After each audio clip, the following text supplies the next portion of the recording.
नमस्कार दोस्तों, daily news India में आपका बहुत बहुत स्वागत है।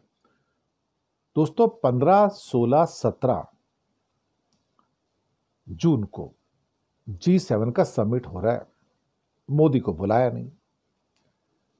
बड़ी सारी कहानियां निकल के आ रही हैं कि भाई मोदी को बुलाया क्यों नहीं, 6 साल से जा रहे थे, अब क्यों नहीं बुला रहे हैं। दरअसल अब तो बहुत सारे रीजन हो गए हैं और शायद उसमें चूंकि पाकिस्तान के साथ जो वॉर हो गई थी, तो उस वॉर के बाद में जो मोदी की जो छवि है ना, वो बड़ी खराब हो चुकी है। इस टाइम इंटरनेशनली जो छवि है पूरी तरह से खराब हो गई है और मोदी को दरअसल एक किस्म से एग्रेसर समझा जा रहा है, यानी कि आक्रमणकारी समझा जा रहा है।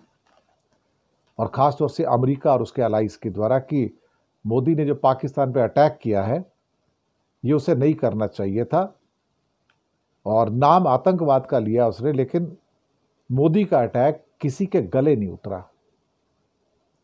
ना अमेरिका के, ना ब्रिटेन के, ना फ्रांस के, ना जर्मनी के, ना जापान के, ना ऑस्ट्रेलिया के, किसी देश के गले नहीं उतर रहा, क्योंकि कोई देश ये मानने को तैयार नहीं था पहलगाम पे जो अटैक किया वो पाकिस्तान ने किया।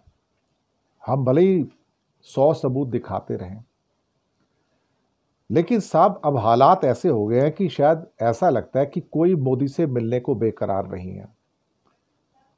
हर आदमी मोदी को अवॉइड कर रहा है इस टाइम। ट्रंप अवॉइड करना चाहता है, मिलने की तो बात छोड़ो, वो शायद टेलीफोन पे बात भी नहीं करना चाहता। मार्क कार्नी कनाडा के, वो बात नहीं करना चाहते। ब्रिटेन, फ्रांस, जर्मनी, इटली और साथ में जापान, जो बाकी कंट्री हैं G7 के, वो भी बात नहीं करना चाहते। मुझे लगता है कि पिछले कुछ हफ्तों में मोदी की जो रेपुटेशन है ना, मिट्टी में मिल गई है, मिट्टी में।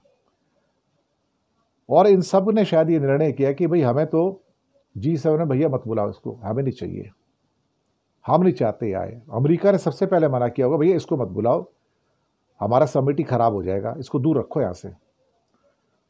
तो सभी ने मिलकर निर्णय ले लिया कि मोदी को तो दूर रखो भैया। ये तो कुछ ऐसा हो गया कि जैसे कभी कभी हम गली मोहल्ले में बोलते हैं ना, लड़ाई वड़ाई हो जाए तो मुझे इसकी शक्ल नहीं देखनी, कि मुझे इसकी शक्ल नहीं देखनी, इसे दूर रखो यहां से। तो कुछ ऐसा ही हो गया कि अब ये G7 के नेता मोदी की शक्ल भी नहीं देखना चाहते। मैं आपको बताऊं, मिलने की तो बात छोड़ दो, इतनी इंसल्ट, इतना ह्यूमिलेशन, इतनी बेइज्जती।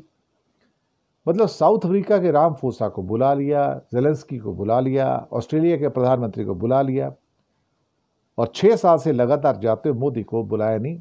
मतलब ये कह दिया भाई इसकी जरूरत नहीं, इसको दूर रखो, इसे मत बुलाओ यहाँ पे, हमें नहीं चाहिए आदमी है।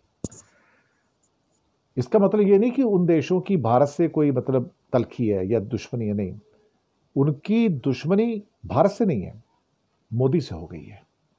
वो मोदी की शक्ल नहीं देखना चाहते कि भाई इसे दूर रखो, इसे मत आने दो साथ में, हम इससे नहीं मिलना चाहते, हमारा इसमें कोई इंटरेस्ट नहीं बचा अभी। बस यही हो रहा है। तो G7 में भाई साहब नहीं जा रहे हैं, क्योंकि भाई साहब को बुलाया नहीं जा रहा है, क्योंकि उन्हें पसंद नहीं है कि भाई साहब G7 में जाएं। शुक्रिया।